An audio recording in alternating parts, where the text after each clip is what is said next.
Salut la communauté du digital, ici le Digital Friday. Aujourd'hui, c'est vendredi. Et comme tous les vendredis, nous vous avons concocté spécialement et rien que pour vous une nouvelle actualité.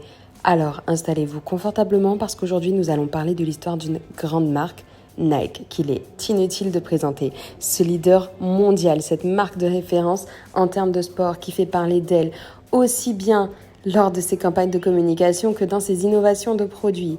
Mais aujourd'hui, ce qui nous intéresse, c'est d'où vient Nike. Qui est derrière Nike ? Alors, nous remontons en 1971 lorsque Bill Bowerman et Phil Knight, deux amis, mais surtout deux pratiquants d'athlétisme, décident de lancer une marque dédiée à leur sport. Pourquoi donc ? Parce qu'ils trouvaient que les chaussures du marché étaient trop chères et n'étaient pas accessibles au plus grand nombre. C'est ainsi que Nike est né. En fait, Nike, c'est un nom dérivé du nom de la déesse Nike, qui signifie victoire. C'était un personnage qui était doté d'ailes et qui était donc capable de se déplacer très vite. Le saviez-vous ? La réelle prononciation du nom de la marque, c'est Nike. En effet, cela évoque toutes les performances de vitesse qui peuvent être réalisées grâce aux chaussures Nike et toutes les victoires qui en découlent. Le nom de la marque est donc cohérent avec la promesse de la société.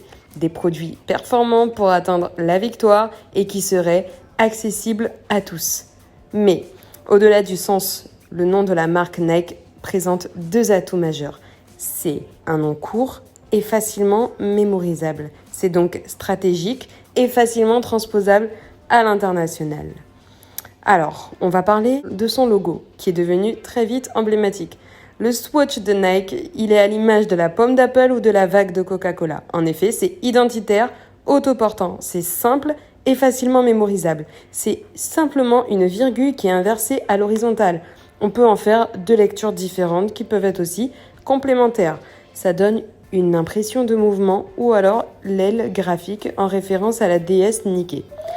Petite anecdote, rien que pour vous. Comme les fondateurs n'avaient pas de moyens financiers à l'époque pour faire appel à une grande agence de communication, ils ont engagé une étudiante en art graphique, Caroline Davidson, qui a réalisé leur logo pour une modique somme de $35 seulement, si elle savait. La simplicité combinée à l'évocation claire de la promesse ont permis à ce logo de s'imposer et de traverser des années. Il n'a d'ailleurs que peu évolué. Aujourd'hui, le swatch est emblématique et c'est le seul qui est utilisé dans le monde. Un autre élément significatif de la marque Nike, c'est bien son slogan « Just do it ». D'où provient-il ? En fait, dans les années 80, pour contrer la concurrence, Nike engage une agence de publicité de Portland, Wieden plus Kennedy, afin de réaliser une campagne de communication. C'est seulement en 1988 que cette agence est chargée de trouver un slogan à la marque. Le saviez-vous ? En panne d'inspiration, Dan Wieden se retrouve sans la moindre idée à présenter à Phil juste avant la présentation. C'est alors qu'il repense, et pourtant sans lien apparent, à Gary Gilmore, un homme qui a été exécuté en 1977 pour avoir commis plusieurs meurtres. Saviez-vous quels étaient les derniers mots de cet homme ? C'était « Let's do it ». Faisons-le en français. Il lui suffit alors juste de changer « let's » par « just » et la signature est née, « Just do it ». Et elle porte bien les valeurs d'effort, de résolution et de performance sportive que servent les produits Nike. Même si Phil ne l'a pas immédiatement adopté, son choix sera finalement trouvé gagnant. Et grâce à cette nouvelle signature de marque, Nike va s'imposer devant Reebok et acquiert alors la notoriété mondiale toujours incontestée.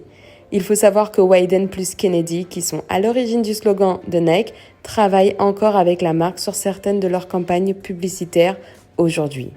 De nos jours, Nike est la marque de tous les records et pas seulement sportifs.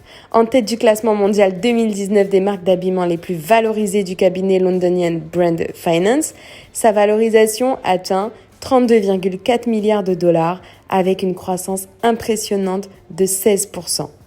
Alors, c'est fini pour aujourd'hui et j'espère que vous avez profité de ce podcast. On se dit à la semaine prochaine pour une nouvelle actualité.